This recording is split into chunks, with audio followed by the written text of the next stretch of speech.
안녕하십니까. 언제나 소비자 편에서 방송하는 콘스탄트 김입니다. 이번 시간은 돈 버는 은퇴가 되겠습니다.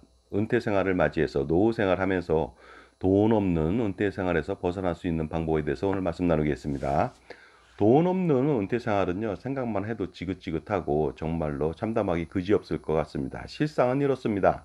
친구나 친지를 만나거나 전화 통화를 하더라도 언제 한번 같이 식사하자, 그 다음에 언제 한번 소주 한잔 하자 하면서도요, 절대로 나중에 약속은 잡지 않습니다. 잡을 수가 없습니다. 왜냐하면 밥값과 술값 부담이 발생하기 때문에 그렇습니다. 그러니까 칩거된 생활을 할 수밖에 없겠죠. 왜냐하면 돈이 없기 때문이죠. 그리고 친구나 친지의 경조사에 갈 수가 없습니다. 그리고 또한 자녀들하고 손자녀들한테 줄 용돈도 없습니다. 물론 재산도 없겠죠. 그래서 자꾸 자녀 가족하고 멀어지게 되는 것 아닌가 생각이 듭니다.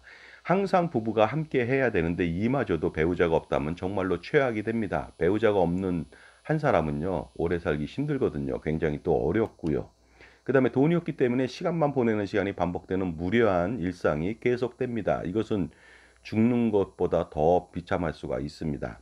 무료 지하철을 타고 천안까지 갔다 왔다 하더라도요, 한두 번이죠. 굉장히 무료하거나 짜증나지 않겠습니까? 그 다음에 무료 배식소를 이용한다 하더라도 이것 또한 어떻습니까?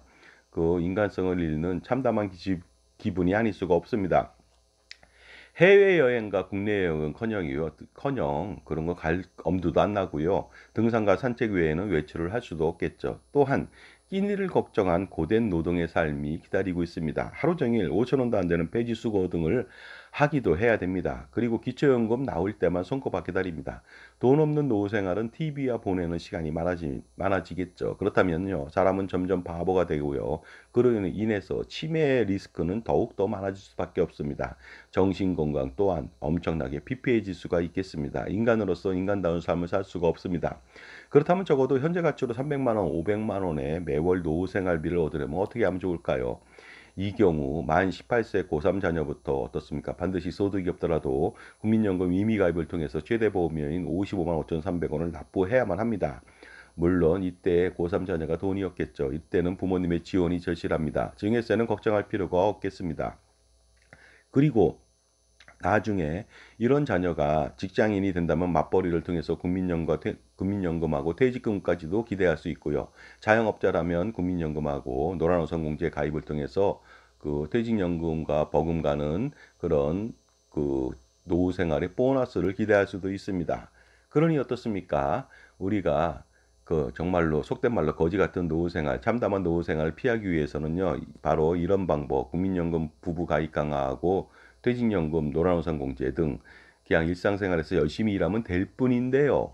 쓸데없이 노후 준비한다고 해서 연금보험이나 각종 보험 등을 가입하고서 어떻습니까? 불필요하고 비효율적인 금융보험 상품을 가입해서 노후 준비를 망치는 일을 자행해서는 안 되겠죠. 그러니까 이러한 연금보험, 종신보험, 각종 보장보험, 예금 적금, 뭐 ELS라든가 아니면요 연금저축이라든가 세액공제 상품들, 비과세 ISA 상품들 모조리 해지해서요.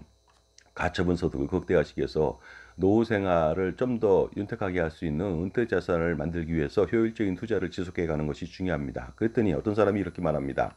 투자가 쉽습니까? 말하는데 쉽습니다. 저축은행만 투자하더라도 투자가 아니죠. 바로 저축만 하더라도 예적금 3.5%에서 4% 정도 되고요. 저축은행 사모펀드 잘 고르신다면 1년 만기 그 채권 7%까지 주는 것도 있습니다. 비교적 대단히 안정적이니까 이것을 투자라고 말하기도 힘들지만 연금보험 대비해서 엄청난 수십 배 더 많은 수익을 거둘 수가 있으니까 투자가 쉽다는 말씀을 드리겠습니다. 물론 어떻습니까? 노후 생활 준비가 완벽하게 준비가 됐습니다. 국민연금, 퇴직연금, 자영업자의 노란우선 공제 등으로요. 그러다 보니까 자신 있게 투자도 가능하다 보니까 더 좋은 효과가 나타날 수도 있습니다. 그러니까 반드시 보유하고 있는 보험 및 금융 상품에 대해서 평가 분석을 받아서 효율적인 재배치를 통해서 효율적인 투자 관리를 하는 것이 가장 중요하겠습니다.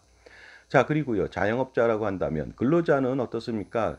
근로자 연봉이 있다 보니까 보수월액만큼만 연금보험료를 내지만 자영업자는 비록 자기가 100만 원을 벌더라도 최고보험료 9만 원이 아니라 55만 5,300원을 낼 수도 있습니다. 그러니까 부부가 함께 최대보험료를 낸다면 그것만이 자영업자는요. 노후 준비를 완벽하게 실행할 수가 있는 것이 되겠습니다. 그런데 국민연금에 55만 5,300원 부부가 납부할 돈이 없다고 얘기합니다. 납부할 돈 많이 있습니다.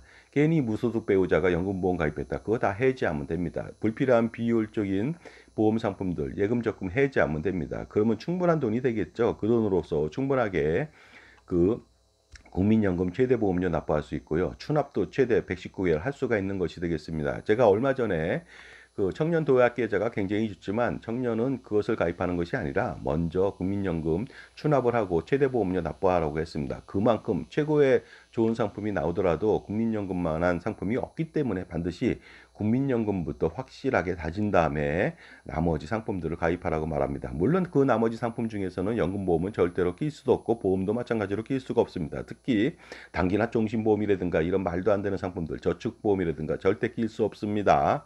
그리고 중요한 것은 만 18세부터 가입하고 60세까지만 가입하는 것이 아니라 65세까지 임의계속 가입을 5년간 최대한 60개월 납부하는 것이 가장 중요합니다. 마지막으로 노후 준비를 위해서 연금보험 상품을 절대로 가입하지 말라고 다시 한번 말씀드리겠습니다. 그 다음에 가입했다면 반드시 해지할 필요가 있겠죠.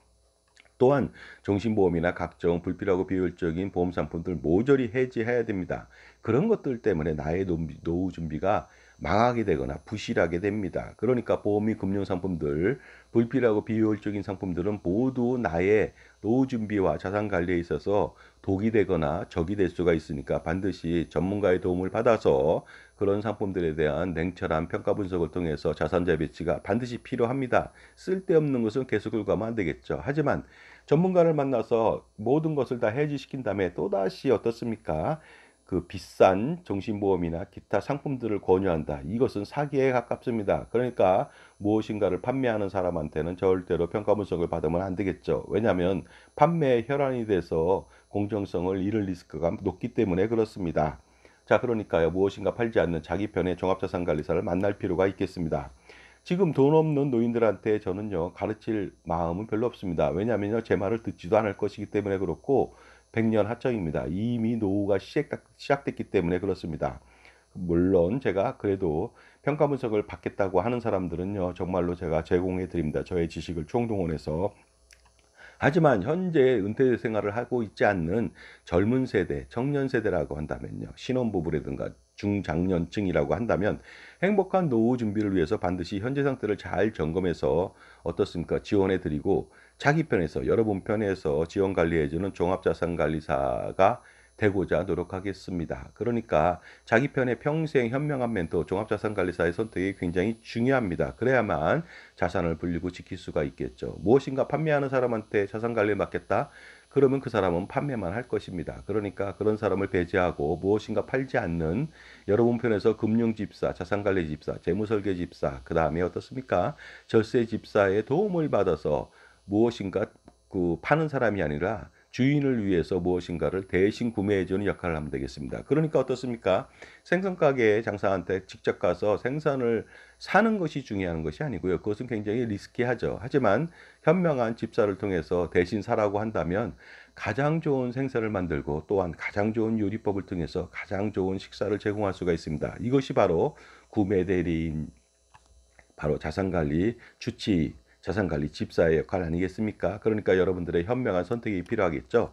돈을 벌고 지키기 위해서는요, 여러분 일을 열심히 하면 됩니다. 하지만 돈을 버는 것은 가능하겠지만 지키는 것은 어렵습니다. 따라서 어떻습니까?